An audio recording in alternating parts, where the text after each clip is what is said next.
ઓમ નમો ભગવતે વાસુદેવાય। પ્રિય દર્શકો, આપ સૌનું સ્વાગત છે અમારી આ ચેનલ સંપૂર્ણ જ્ઞાન ગુજરાતીમાં। તો મિત્રો, આજના વિડીયોમાં હું તમને વિજયા એકાદશી વિશે વાત કરવા જઈ રહ્યો છું। વિજયા એકાદશી જેમ કે નામ પરથી જ સમજાય છે કે આ વ્રત ધારણ કરીને વિધિ વિધાનથી ભગવાન શિવની આરાધના કરવામાં આવે તો દરેક કાર્યમાં વિજય પ્રાપ્ત થાય છે, દરેક ક્ષેત્રમાં સફળતા મળે છે અને તેથી આ વ્રત ખૂબ જ મહત્વપૂર્ણ છે। પુરાણો અનુસાર આ વ્રત ભગવાન શ્રી રામે પણ ધારણ કર્યું હતું જ્યારે તેમને લંકા ઉપર ચડાઈ કરવાની હતી અને સમુદ્ર માર્ગે જવું હતું, ત્યારે બકદાલભ્ય ઋષિના કહ્યાથી તેમણે આ વ્રત ધારણ કર્યું હતું અને રાવણ સાથે યુદ્ધ કરીને વિજય પ્રાપ્ત કર્યો હતો। તેથી આ વ્રત અત્યંત મહત્વનું માનવામાં આવે છે। કોઈપણ પ્રકારના કાર્યમાં જો તમને અસફળતા મળતી હોય અને એ કાર્યમાં તમે સફળતા ઈચ્છતા હોય અને જીવનમાં આગળ વધવા માંગતા હો, ભૌતિક સુખોની કામના હોય કે પછી આધ્યાત્મિક ઉન્નતિની ઈચ્છા હોય, તો આ વ્રત તમારા માટે દરેક રીતે ઉપયોગી છે। તો આજનો વિડીયોમાં તમે જાણશો કે વર્ષ 2026માં વિજયા એકાદશી ક્યારે છે, આ એકાદશીની તિથિ ક્યારે શરૂ થાય છે, ક્યારે પૂર્ણ થાય છે અને વ્રત ક્યારે ધારણ કરવું જોઈએ, આ વ્રતના નિયમો શું છે, દશમીથી લઈને દ્વાદશી સુધી વિજયા એકાદશી વ્રતમાં કયા નિયમોનું પાલન કરવું, કઈ વસ્તુઓ ખાવાની છે અને કઈ નહીં, કઈ રીતે પૂજા આરાધના કરવી, કયા નિયમો પ્રમાણે વ્રત ધારણ કરવું અને કઈ રીતે પારણ કરવું, જેથી આ વ્રતનું સંપૂર્ણ ફળ પ્રાપ્ત થાય અને જે પણ કામનાથી તમે વ્રત કરો છો અથવા વ્રત કર્યા વિના પણ પૂજા કરો છો, તમારી તે કામના પૂર્ણ થાય। તે માટે આજે વિશેષ શું કરવું તેની સંપૂર્ણ માહિતી હું તમને આજના વિડીયોમાં આપવાનો છું। એટલે દશમીથી દ્વાદશી એટલે કે વ્રતથી લઈને પારણ સુધીની તમામ માહિતી તમને આજના વિડીયોમાં મળશે। તેથી આ વિડીયોને અંત સુધી જરૂર જુઓ અને જો વિડીયો તમને સારી લાગી હોય અને તમે ઈચ્છતા હોય કે ભગવાન શિવ, ભગવાન વિષ્ણુના આશીર્વાદ હંમેશા તમારા ઉપર બન્યા રહે, તો આ વિડીયોને એક લાઈક પણ કરી લેજો અને કોમેન્ટમાં જય શ્રી વિષ્ણુ લખી લેજો, જેથી તેમની કૃપા હંમેશા તમારા ઉપર બની રહે। તો હવે વાત કરીએ કે આ વખતે એકાદશીનું વ્રત આપણે ક્યારે રાખવાનું છે। તો જુઓ, મા માસની વદ પક્ષની એકાદશીની તિથિનો પ્રારંભ 12 ફેબ્રુઆરીએ બપોરે 12:22 થશે અને એકાદશી તિથિનું સમાપન 13 ફેબ્રુઆરી 2026ના રોજ બપોરે 2:25 થઈ રહ્યું છે।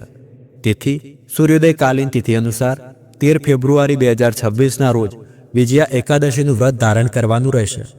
આ દિવસે સૂર્યોદયનો સમય સવારે 7:01 છે અને સૂર્યાસ્તનો સમય સાંજે 6:10 છે। આ દિવસે બ્રહ્મ મુહૂર્ત સવારે 5 વાગ્યાથી 6 વાગ્યા સુધી છે અને વિજય મુહૂર્ત બપોરે 2:27 થી બપોરે 3:22 સુધી છે, તેમજ બપોરે 12:13 થી 12:58 સુધી અભિજીત મુહૂર્તનો સમય છે। આ સમયમાં તમે કોઈ પણ શુભ કાર્ય કરી શકો છો। જો રાહુકાળની વાત કરીએ તો રાહુકાળ સવારે 11:16 થી બપોરે 12:41 સુધી રહેશે અને આ સમય દરમિયાન કોઈ પણ શુભ કાર્ય શરૂ કરવાનું નથી, પરંતુ જો તમે પહેલાથી શરૂ કરેલું હોય તો તે કરી શકાય છે।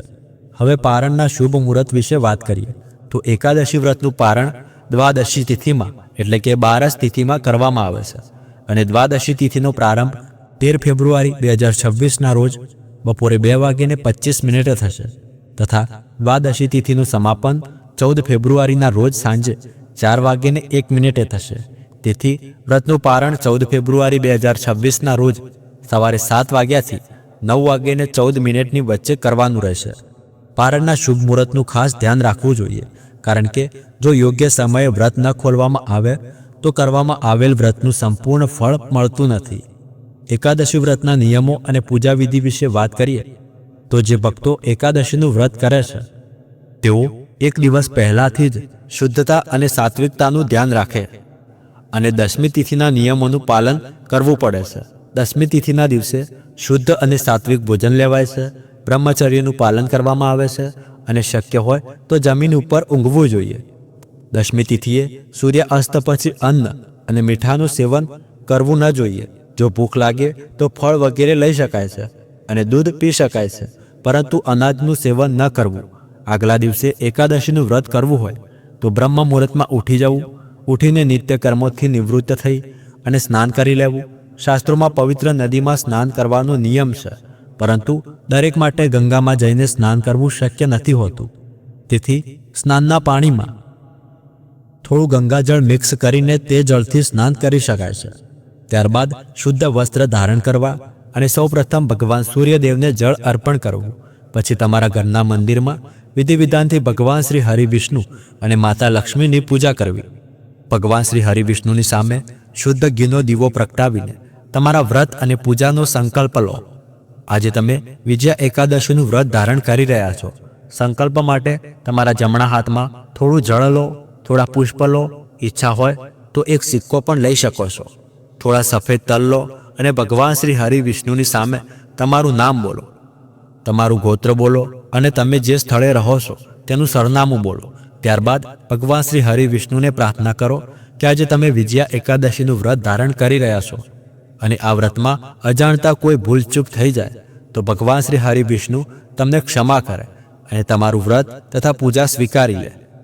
જો તમે આ વ્રત કોઈ ખાસ કામના માટે કરી રહ્યા હોય, જેમ કે ધન પ્રાપ્તિની કામના, સંતાન પ્રાપ્તિની કામના અથવા લગ્નની મનોકામના, કારણ કે ઘણા ભક્તો પોતાની કામના અનુસાર આ વ્રત ધારણ કરે છે. આમ તો એકાદશીનું વ્રત હંમેશા કોઈ પણ કામના વગર નિષ્કામ ભાવથી માત્ર ભગવાન શ્રી હરિવિષ્ણુની કૃપા પ્રાપ્ત કરવા માટે જ ધારણ કરવું જોઈએ. માત્ર એટલાથી જ તમામ કામનાઓ પૂર્ણ થઈ જાય છે. છતાં પણ જો તમે તમારી કોઈ ખાસ કામના અનુસાર આ વ્રત ધારણ કરો છો તો સંકલ્પ લેતા સમયે ભગવાન શ્રી હરિવિષ્ણુને ચોક્કસ કહો અને તેમની પાસે પ્રાર્થના કરો કે જો તમારી કામના તમારા હિતમાં હોય અને શુભ હોય તો તેઓ આ કામનાને પૂર્ણ કરે.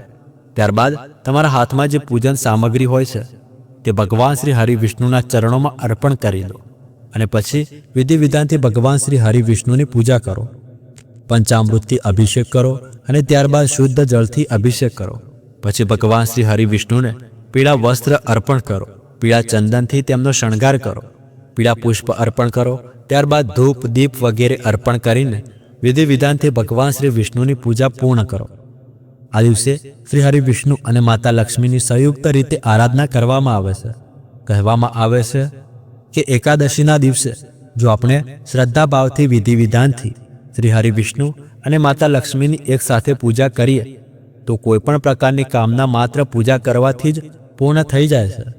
તેથી જો કોઈ કારણસર તમે એકાદશીનું વ્રત પણ ન કરો તો પણ આ દિવસે સવારે અને સાંજે ભગવાન શ્રી હરિવિષ્ણુ અને માતા લક્ષ્મીની સંયુક્ત રીતે અવશ્ય પૂજા કરવી જોઈએ. સવારે વિધિ વિધાનથી પૂજા કરો, ભોગ અર્પણ કરો, આરતી કરો અને મંત્રોનો જપ કરો. દિવસ દરમિયાન જો તમારું વ્રત હોય તો તમે ફળાહાર કરી શકો છો. કોઈ પણ ફળનું સેવન પણ કરી શકો છો, દૂધ લઈ શકો છો અને ફળોનો રસ પણ લઈ શકો છો. આ રીતે ફળાહાર અને જળાહાર દ્વારા તમે એકાદશી વ્રત કરી શકો છો. સાંજના સમયે ફરીથી વિધિ વિધાનથી ભગવાન શ્રી હરિવિષ્ણુની પૂજા કરો અને મંત્રનો જપ કરો. એકાદશીની રાત્રે જાગરણ કરવું જોઈએ, કારણ કે રાત્રે જાગરણ કરવાથી વ્રતનું સંપૂર્ણ ફળ પ્રાપ્ત થાય છે. અને રાત્રે અખંડ દીપદાન કરીને જ્યારે આપણે રાત્રે જાગરણ કરી ભજન કીર્તન કરીએ છીએ, વિષ્ણુ સહસ્ત્ર નામનો પાઠ કરીએ છીએ, ભગવદ્ ગીતાનો પાઠ કરીએ છીએ, મંત્રોનું સ્મરણ કરીએ છીએ, જપ કરીએ છીએ, તો તેનાથી તમારી મનપસંદ કામનાઓ પૂર્ણ થાય છે. પિતૃઓની આત્માઓનું તૃપ્તિ થાય છે, પિતૃઓને પણ મોક્ષની પ્રાપ્તિ થાય છે. અને જે મનુષ્ય આ વ્રત ધારણ કરે છે, સ્વયં જાગરણ કરે છે, તેમને ભગવાન શ્રી હરિવિષ્ણુની અપાર કૃપા પ્રાપ્ત થાય છે. આધ્યાત્મિક ઉન્નતિ થાય છે, ભૌતિક ઉન્નતિ થાય છે અને મૃત્યુ પછી વૈકુંઠ લોકની પ્રાપ્તિ થાય છે, મોક્ષની પ્રાપ્તિ થાય છે. તેથી જેટલો સમય શક્ય હોય તેટલું રાત્રે જાગરણ કરીને ભજન કીર્તન જરૂર કરવા જોઈએ. જો વ્રત નથી કરતા તો પણ તમે રાત્રે જાગરણ કરી શકો છો, ભજન કીર્તન કરી શકો છો, તેમાં કોઈ સંશય નથી. પછી બીજા દિવસે વ્રતનું પારણું કરવામાં આવે છે. તેના માટે સવારમાં વહેલા ઉઠી જવું, ઉઠીને નિત્ય કર્મોથી નિવૃત્ત થઈ શુદ્ધ જળ અને ગંગાજળ મિશ્રિત જળથી સ્નાન કરી લેવું. ત્યારબાદ ભગવાન શ્રી હરિવિષ્ણુની વિધિવત પૂજા કરી લેવી. ત્યારબાદ શુદ્ધ અને સાત્વિક ભોજન બનાવી ભગવાન શ્રી હરિવિષ્ણુને ભોગ રૂપે અર્પણ કરવો. કોઈ પણ બ્રાહ્મણને ભોજન કરાવો અને જો બ્રાહ્મણ ન મળે તો બ્રાહ્મણના નિમિત્ત ભોજનની કાચી સામગ્રી દક્ષિણાની સાથે કાઢીને રાખો અને શુભ મુહૂર્તમાં તમે તમારું વ્રત ખોલી શકો છો. આ રીતે દશમીથી દ્વાદશી સુધીના નિયમો હોય છે. જો આપણે તેનું યોગ્ય રીતે પાલન કરીએ તો આપણને આપણા વ્રતનું સંપૂર્ણ ફળ પ્રાપ્ત થાય છે. તો મિત્રો, આજના વિડીયોમાં વિજયા એકાદશી વ્રતના નિયમો વિશે સંપૂર્ણ માહિતી મેં તમારી સાથે શેર કરી છે. વ્રતની કથા માટે આવનારી વિડીયો જરૂર જોતા રહેજો. કોઈ પ્રશ્ન હોય તો કોમેન્ટ બોક્સમાં લખી શકો છો. મહાશિવરાત્રિ વિશે જાણવા માંગતા હોય તો તેનો ચેનલ પર વિડીયો અપલોડ થઈ ગયો છે અને તે પણ તમે જરૂર જોઈ લેજો. અને આજનો આ વિડીયો તમને કેવો લાગ્યો કોમેન્ટ કરીને જણાવજો. સારો લાગ્યો હોય તો આ વિડીયોને એક લાઈક પણ કરી લેજો.